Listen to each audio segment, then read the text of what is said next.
ॐ नमो भगवते वासुदेवाय।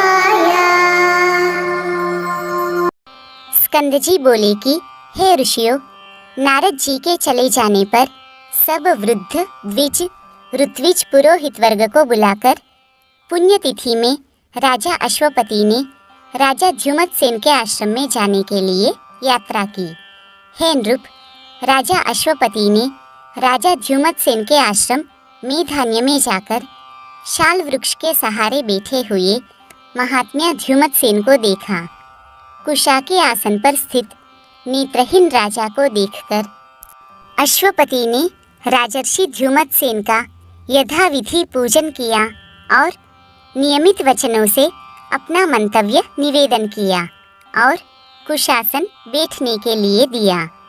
जो कुछ उनका विचार सत्यवान के विषय में था सब कुछ कह दिया और अपना अभिप्राय भी कह दिया और कहने लगे कि राजर्षि, मेरी शोभना कन्या सावित्री नाम की है।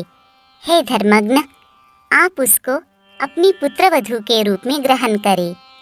यह सुनकर राजा ध्युमतसेन बोले कि हे राजन, हम लोग राज्य से च्युत हैं और वनवास का आश्रय लेकर तपस्वियों के धर्म जैसे जीवन व्यतीत कर रहे हैं। इस वनवास के आश्रम में रहने के अयोग्य आपकी कन्या इस शीत को किस प्रकार सहन कर सकेगी। राजा अश्वपति कहने लगे कि हे राजसत्तम, इसने जानकर ही पतिव्रता है। आपके पुत्र के साथ इसका विवाह संबंध स्वर्ग के समान सुखदायी होगा, इसमें कोई संशय नहीं है। हे राजन, मैं आपके सुहृदय भाव के शरण में तैयार होकर आया हूँ। मेरी आशा को नष्ट ना करे। आपका अयोग्य पुत्र भी मुझे अभिमत है और इसी तरह मेरी अयोग्य कन्या भी आपको अभिमत हो।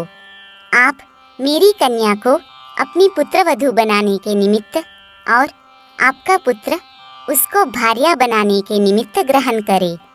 राजा ध्युमतसेन बोले कि हे राजन, मेरा विचार पहले ही आपके साथ संबंध करने का था, परंतु इस समय मैं राज्यहीन हूँ, इसलिए मैंने अपना निश्चय आपसे नहीं कहा था। इसके पश्चात दोनों राजाओं ने आश्रमवासी सभी द्विजों को एकत्रित करके विधिपूर्वक विवाह संस्कार कर दिया। राजा अश्वपति वर के योग्य कन्या का सामग्री सहित दान करके परम हर्ष के साथ अपने घर वापस आया। सत्यवान सर्वगुण संपन्न उस भार्या को पाकर अति प्रसन्न हुआ तथा सावित्री भी इच्छित भर्ता को प्राप्त कर अत्यंत प्रसन्न हुई और पिता के चले जाने पर संपूर्ण आभूषणों को उतारकर वल्कल के भूषण और काषाय वस्त्रों को धारण कर लिया। सावित्री ने अपने सेवा गुण, नम्रता, शील और समस्त गृह कार्यों में सेवा करके सबको प्रसन्न किया। इसी प्रकार उस आश्रम में सदैव निवास करने वाले सत्पुरुषों को प्रसन्न करती रही।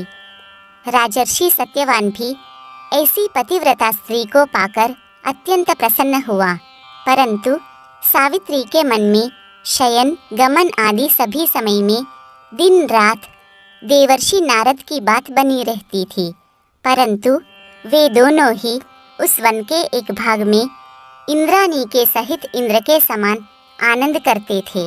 इस प्रकार कुछ समय बीत गया। भगवते वासुदेवाय।